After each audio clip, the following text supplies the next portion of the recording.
Bonjour les troisièmes, cette vidéo permet de réviser le chapitre sur la trigonométrie.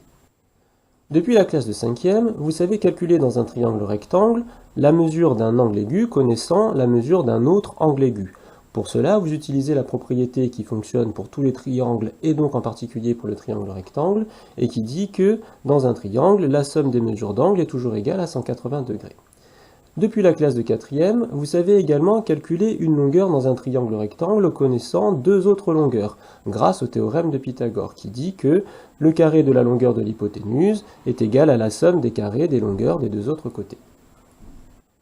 Et bien, grâce à la trigonométrie que nous avons rencontrée en 3e, il est désormais possible dans un triangle rectangle de calculer les mesures des angles aigus du triangle connaissant seulement deux longueurs, ou encore de calculer deux longueurs dans un triangle rectangle connaissant seulement une longueur et la mesure d'un angle aigu. Rappelons rapidement le vocabulaire du triangle rectangle. Vous connaissez déjà l'hypoténuse, il s'agit du côté le plus long, c'est aussi le côté qui est opposé à l'angle droit.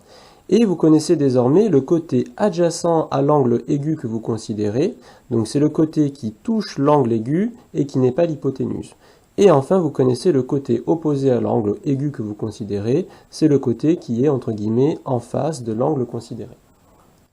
Attention, si je change d'angle aigu, le côté opposé et le côté adjacent à cet angle changent aussi. On ne parle jamais de côté opposé tout seul ou de côté adjacent tout seul, c'est toujours côté opposé à un angle et toujours côté adjacent à un angle.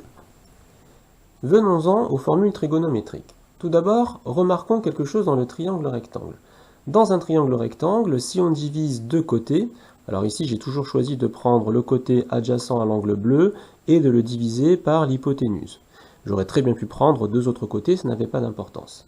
Dans un triangle rectangle, si on divise deux côtés, eh bien le résultat de cette division ne change pas si on modifie la taille du triangle, c'est-à-dire si on prend des triangles qui n'ont pas les mêmes dimensions mais qui ont les mêmes mesures d'angle.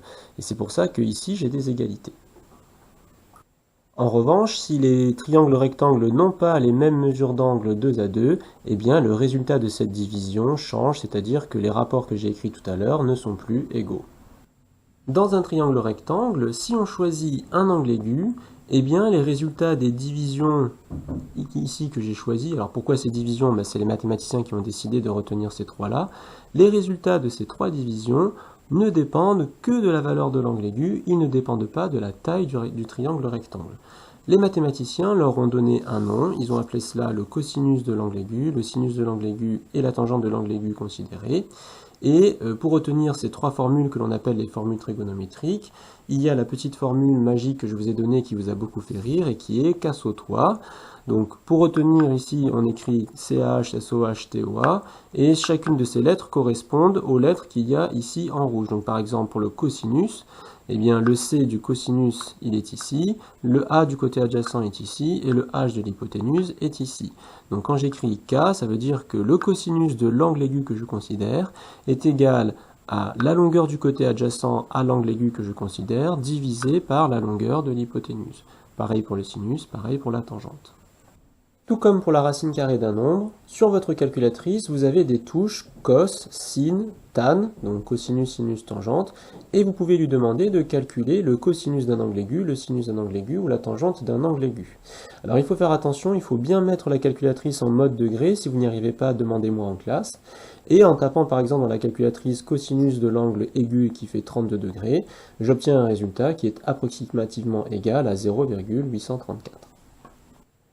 Toute la question est de savoir quelle formule trigonométrique on doit utiliser pour trouver la longueur demandée. Alors avant d'écrire les formules trigonométriques, d'abord on précise qu'on travaille dans un triangle rectangle. Si jamais la figure est un petit peu plus compliquée que celle-ci et qu'il y a plusieurs triangles rectangles, il faut toujours dire dans quel triangle rectangle on se place. Et il faut bien l'écrire parce que c'est important. En troisième, on ne sait calculer que le cosinus d'un angle aigu, le sinus d'un angle aigu et la tangente d'un angle aigu dans un triangle rectangle. On ne sait pas le faire dans un triangle quelconque. Donc avant d'écrire quoi que ce soit, je dis que je travaille dans un triangle rectangle, et ensuite j'écris les formules trigonométriques. Alors on va les écrire ensemble ici. Le cosinus de l'angle aigu EGF, qu'est-ce que c'est? D'après la formule K SO-TOA, je suis avec K, donc CAH. Le cosinus c'est quoi? C'est le côté adjacent, donc ici c'est FG, divisé par l'hypoténuse, ici EG. Le sinus dans la formule c'est SO, SOH, côté opposé à l'angle aigu, donc ici c'est EF, divisé par l'hypoténuse, donc EG. Et la tangente, c'est quoi? C'est TOA, T pour tangente, O pour côté opposé à l'angle, donc c'est encore EF, et A pour côté adjacent à l'angle, c'est-à-dire ici FG. Quelle formule doit-on choisir? Pour le savoir, je regarde ce que je connais et ce que je cherche. Ici, ce que je connais, c'est la longueur EF, donc je l'écris, et ce que je cherche, c'est la longueur EG.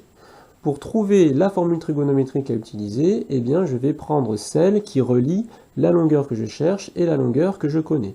Donc ici, parmi les trois formules, quelle est celle qui relie à la fois EF et EG? Eh bien, c'est le sinus. C'est donc le sinus de l'angle aigu que je vais utiliser pour calculer la longueur EG. Terminons l'exercice. On va utiliser le sinus. On remplace toutes les lettres par les valeurs qu'on connaît. Donc l'angle EGF ici mesure 38 degrés, donc EGF je le remplace par 38. EF c'est égal à 5, je le remplace par 5. EG c'est ce que je cherche. J'ai ici une égalité avec une inconnue et une fraction, donc pour la trouver on utilise de manière classique le produit en croix. J'écris que sinus 38 c'est sinus 38 divisé par 1, et donc EG par la propriété du produit en croix me dit que ça fait 5 fois 1 divisé par sinus 38. Attention, n'écrivez pas seulement 38, c'est souvent l'erreur que vous commettez, il faut écrire sinus 38, ou cosinus ou tangente si on utilise le cosinus ou la tangente. À la calculatrice, je tape 5 fois 1 divisé par sinus 38, et je trouve que EG est environ égal à 16,871. Attention, on me demande d'arrondir au millimètre, on me donne les données en centimètres, donc ici c'est 16,871 cm. Comme je veux arrondir au millimètre, je dois ici arrondir à 16,9. Dans certains exercices, on ne demande pas la valeur approchée, mais on demande la valeur exacte. Dans ce cas-là, on écrit seulement que EG c'est égal à 5 divisé par sinus 38 dans notre exemple, et on ne calcule pas cette fraction, on ne donne pas de valeur approchée.